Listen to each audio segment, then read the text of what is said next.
Good morning all of you. हम लोग solar system को पढ़ रहे थे। इस टॉपिक को पढ़ते हुए आगे बढ़ते हैं। अब हम लोग एस्टेरॉयड्स बेल्ट्स के बाहर की तरफ चलते हैं। अब जुपिटर यानी बृहस्पति ग्रह के बारे में पढ़ने वाले हैं, इसके बारे में जानने वाले हैं। हम लोग एस्टेरॉयड्स बेल्ट्स इसके बारे में अध्ययन कर चुके हैं। ये रही एस्टेरॉयड्स बेल्ट्स, यहाँ तक स्टडी हो चुकी है, अध्ययन हो चुकी है। अब इसके बाद जितने भी प्लैनेट्स आते हैं वह सभी प्लैनेट्स जोवियन प्लैनेट्स या आउटर प्लैनेट्स कहे जाते हैं। और इसमें अधिकतर जितने भी इसमें प्लैनेट्स हैं वह सभी गैसीय या द्रव या तरल अवस्था में प्लैनेट्स हैं। ये पीले ग्रह के रूप में है क्योंकि यह पीला रंग इसके SO2 के कारण होती है। जुपिटर ग्रह का सबसे बड़ी बात है कि यह सौर मंडल का सबसे बड़ा ग्रह है। जुपिटर बृहस्पति ग्रह जो है ये सौर मंडल की सबसे बड़ा ग्रह है और इसे अपने धुरी पर एक चक्कर पूरा करने में 9 घंटे 56 मिनट लगता है। इसे अपने ही एक्सिस पर एक चक्कर को पूरा करने में इस बृहस्पति ग्रह को 9 घंटे 56 मिनट लगते हैं, लगभग 10 घंटे लगते हैं। इसीलिए यहाँ पर 10 आवर्स लिखा गया है। बृहस्पति ग्रह को सूर्य के चारों तरफ इस ढंग से एक चक्कर पूरा करने में इस बृहस्पति ग्रह को 11 वर्ष 11 महीने का समय लगता है। बृहस्पति ग्रह को एक चक्कर पूरा करने में लगभग 12 वर्ष का समय लगता है, 12 ईयर्स का समय लग जाती है। बृहस्पति ग्रह का द्रव्यमान सूर्य के द्रव्यमान का 1000वां भाग है, यानी बृहस्पति ग्रह का द्रव्यमान लगभग सूर्य के द्रव्यमान का 1000वां भाग है।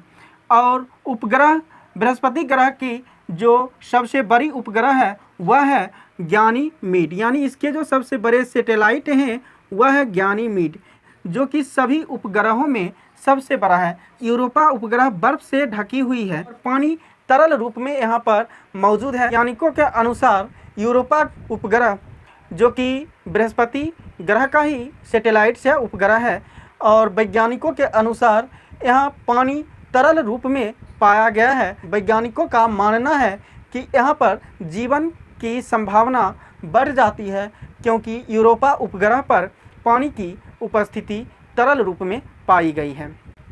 तो नेक्स्ट, अब इसके बारे में जो बातें हैं, ये इतना बड़ा ग्रह है बृहस्पति ग्रह, यह जुपिटर इतना बड़ा ग्रह है कि सभी ग्रहों को मिलाने पर भी जुपिटर इतना बड़ा ग्रह नहीं बन सकती है। सोलर सिस्टम के जितने भी ग्रह हैं सभी को मिला दिया जाए तो भी बृहस्पति जितना बड़ा ग्रह नहीं बन सकता है। और इसकी व्यास की बात करें, इसलिए इसकी व्यास 1,42,984 किलोमीटर है। बृहस्पति ग्रह की व्यास 1,42,984 किलोमीटर है। इस जुपिटर यानी बृहस्पति ग्रह की उपग्रहों की संख्या टोटल 79 है, यानी नंबर्स ऑफ सैटेलाइट 79 है। बृहस्पति ग्रह का रंग पीला है और वह SO2 के कारण इसका रंग पीला है। जुपिटर ग्रह का रंग पीला है, SO2 के कारण इसके रंग पीला है। यह एक गैसीय प्लेनेट है। यह बृहस्पति ग्रह जो है जुपिटर, यह एक गैसीय प्लेनेट है। इसकी सतह पर अगर कोई भी उतरते हैं तो वह खड़े नहीं हो पाएंगे क्योंकि इसके सतह ठोस नहीं है। कि गैसीय प्लेनेट होने के कारण इसकी सतह ठोस नहीं है, कोई भी इसकी सतह पर खड़े नहीं हो सकते और नीचे की ओर धंसते ही चले जाएंगे। तो ये सारे पॉइंट्स हैं जुपिटर के बाद। अब हम लोग बढ़ते हैं सैटर्न प्लेनेट की ओर, यानी शनि ग्रह की ओर, जो कि सोलर सिस्टम का यह ताज माना जाता है। इस ग्रह को, इसके पीछे कई कारण हैं। सोलर सिस्टम का ताज क्यों माना जाता है? क्योंकि शनि ग्रह का एक चंद्रमा है टाइटन। शनि ग्रह का अपना एक चंद्रमा है टाइटन, जिस पर खुद का एटमॉस्फेयर है। यह है शनि ग्रह, ठीक है, जिसके चारों तरफ रिंग्स हैं। इसके चारों तरफ जो रिंग्स हैं यानी वलय कहा जाता है या छल्ले कहते हैं, जिसके रिंग्स की संख्या 7 है, जो कि इस सोलर सिस्टम का और ही बहुत ही सुंदर ग्रह बनाता है, यानी इसीलिए इसे सोलर सिस्टम का ताज, सौर मंडल का ताज कहा जाता है। इसकी अपनी एक उपग्रह है जिसका नाम है टाइटन, जहां पर अर्थ जैसा ही एटमॉस्फेयर, सघन वायुमंडल पाए जाते हैं। इस सैटर्न का अपना एक सैटेलाइट है जिसका नाम है टाइटन, और उस टाइटन पर पृथ्वी के जैसा, अर्थ के जैसा ही सघन वायुमंडल पाई जाती है, जहां पर वर्षा होती है, हवा है और ऋतुएं भी चेंज होते हैं यहाँ पर, यानी मौसम बदलते रहते हैं। पृथ्वी के जैसे ही यहाँ पर मौसम चेंज होते रहते हैं। इस वजह से वैज्ञानिक भविष्य का पृथ्वी भी टाइटन को मानते हैं, जहाँ पर जीवन आने वाले समय में संभव हो सकती है।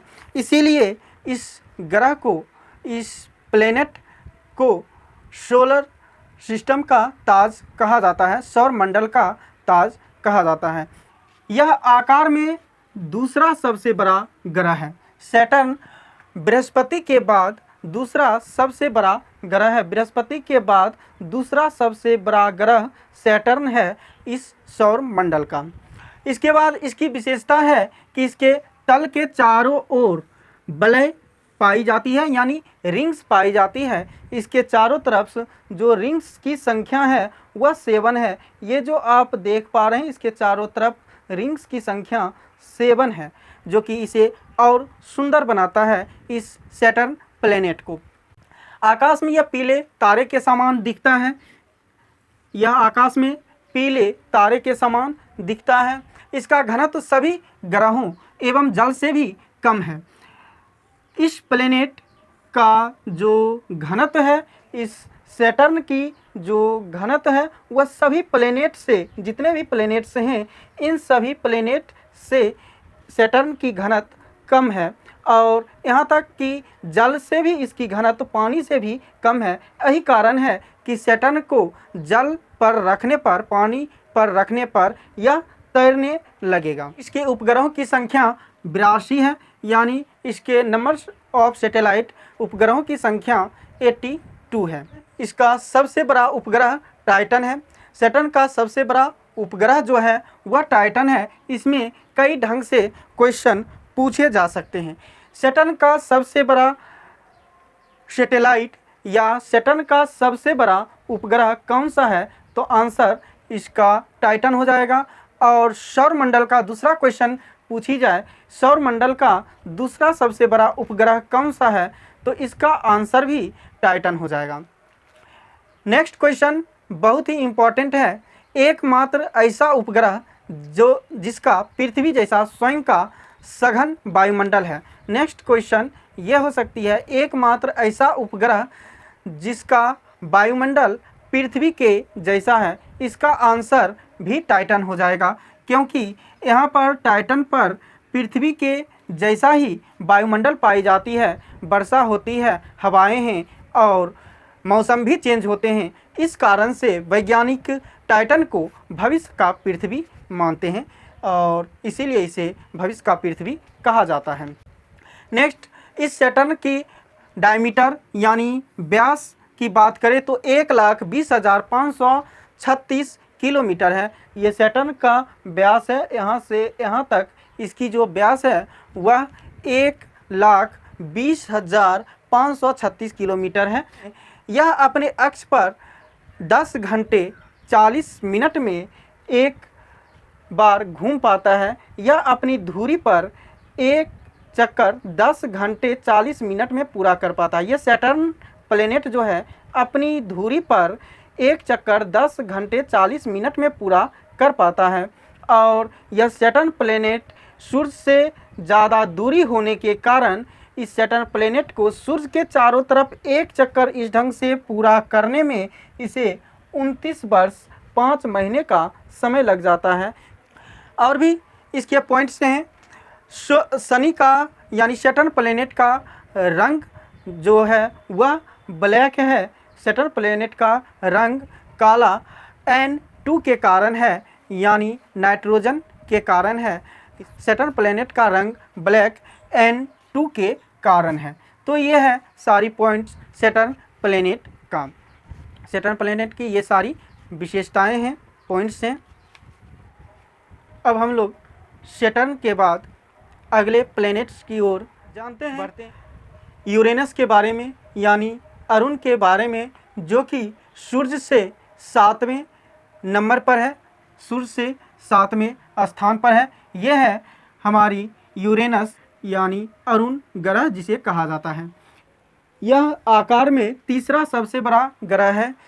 बृहस्पति यानी जुपिटर, यह जुपिटर सैटर्न के बाद यह तीसरा सबसे बड़ा ग्रह है इस सोलर सिस्टम का। इसकी तापमान सूर्य से बहुत ज़्यादा दूरी होने के कारण इसकी तापमान -215 डिग्री सेल्सियस हो जाती है, यानी इसकी तापमान सूर्य से बहुत ज़्यादा दूरी होने के कारण -215 डिग्री सेल्सियस रहती है। इसमें टोटल वलयों की संख्या 9 है। इस यूरेनस की टोटल वलयों की संख्या, यानी इसमें भी रिंग्स पाए जाते हैं, जो कि इसकी संख्या 9 है। इसके 5 वलय अल्फा, बीटा, गामा, डेल्टा और इप्सिलॉन हैं। इनके 5 वलय हैं। टोटल वलयों की संख्या इसमें 9 है, लेकिन इसके 5 वलय का नाम कुछ इस ढंग से दिया गया है वैज्ञानिकों द्वारा, जो कि अल्फा है, बीटा है, गामा है, डेल्टा है और इप्सिलॉन है। इसकी खोज 1781 ईस्वी में की गई थी। विलियम हर्शेल के द्वारा इसकी खोज की गई थी। यहाँ पर और आगे बढ़ते हैं तो यहाँ सूर्योदय पश्चिम की ओर होती है। इस प्लेनेट पर, यूरेनस पर सूर्योदय जो है वह पश्चिम की ओर होती है और सूर्यास्त पूरब की ओर होती है। यह सुनने में अजीब लगता है। इसका कारण यह है कि यह यूरेनस जो है वह अपने अक्ष पर पूर्व से पश्चिम की ओर घूमता है, यानी यह अपनी धुरी पर पूर्व से पश्चिम की ओर घूमता है यूरेनस। इसी वजह से यहाँ सूर्योदय पश्चिम की ओर होती है और सूर्यास्त पूरब की ओर होती है। यूरेनस अपने अक्ष पर, अपने धुरी पर इतना ज़्यादा झुकी हुई है सूर्य की ओर, या इतना ज़्यादा लेटा हुआ है कि इसे लेटा हुआ ग्रह कहा जाता है। अगर क्वेश्चन पूछी जाए कि सोलर सिस्टम में लेटा हुआ ग्रह कौन सा है, सौरमंडल का लेटा हुआ ग्रह कौन सा है, तो उसका आंसर यूरेनस हो जाएगा। यहाँ की यूरेनस की जो व्यास है 51,118 किलोमीटर है। इस यूरेनस की व्यास यहाँ से यहाँ तक का जो डायमीटर है 51,118 किलोमीटर है। नेक्स्ट इसका परिभ्रमण, यानी यह अपने धुरी पर 17 घंटे 14 मिनट में एक चक्कर को पूरा कर लेता है। यह अपने धुरी पर एक बार 17 घंटे 14 मिनट में घूम लेती है और यह यूरेनस सन से बहुत ज़्यादा दूरी होने के कारण इसे सूर्य का एक चक्कर इस ढंग से पूरा करने में 84 वर्ष लग जाते हैं। यानी सूर्य का एक चक्कर पूरा करने में इस ढंग से दूरी ज़्यादा होने के कारण इस प्लेनेट को 84 ईयर्स 84 वर्ष का समय लग जाता है।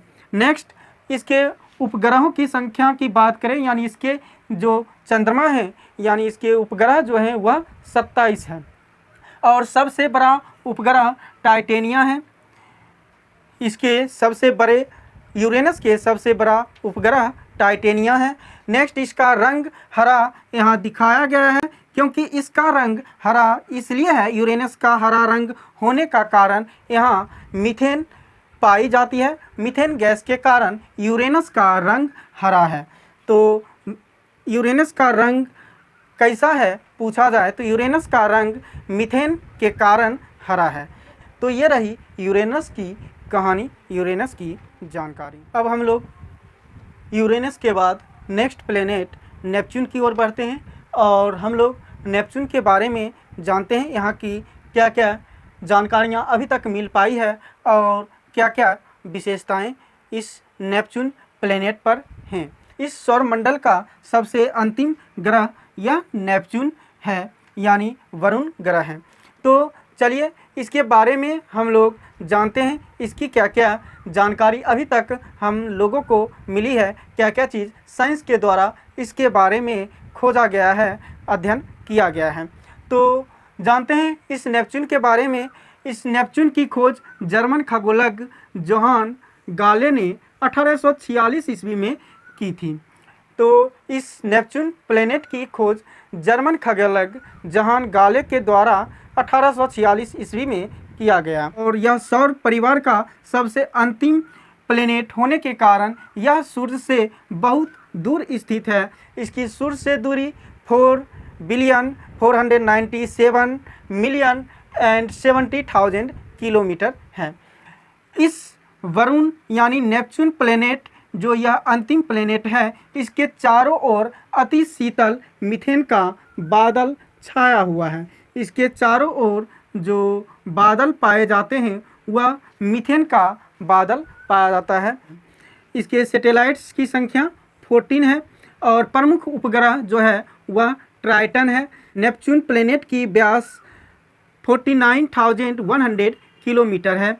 नेपच्यून प्लेनेट वरुण ग्रह अपनी धुरी पर एक चक्कर 16 घंटे 7 मिनट में कंप्लीट कर पाता है और सूर्य से बहुत ज़्यादा दूरी होने के कारण इसे सूर्य की एक परिक्रमा करने में सौरमंडल के सभी ग्रहों से सबसे ज़्यादा समय लगता है। वरुण ग्रह को, इस नेपच्यून प्लेनेट को सन का एक चक्कर, एक परिक्रमा पूरा करने में इसे 165 वर्ष का समय लग जाता है। लगभग 165 वर्ष का समय लगता है और इसके रंग जो है वह हल्का नीला है। वह भी मीथेन के कारण इसका रंग हल्का नीला है। इस नेपच्यून प्लेनेट में और इसके तापमान की बात करें तो इसकी तापमान सन से बहुत ज़्यादा दूरी होने के कारण, यानी सौरमंडल का सबसे अंतिम ग्रह होने के कारण इसकी तापमान बहुत कम होती है।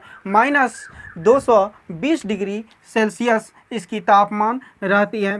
तो यानी बहुत ठंडी प्लेनेट है, बहुत ठंडा जगह है ये, क्योंकि यह सूर्य से बहुत ज़्यादा दूरी पर स्थित है। इस वजह से इसकी जो तापमान है वह बहुत कम पाई जाती है। इस ढंग से ये सारे टॉपिक्स इस सोलर सिस्टम का यानी सौरमंडल का रहा, जिसे हम लोगों ने बारी बारी से अध्ययन किया। अब मिलेंगे एक और नए वीडियो के साथ और नई टॉपिक के साथ। आप सभी स्वस्थ रहें, तब तक के लिए बाय।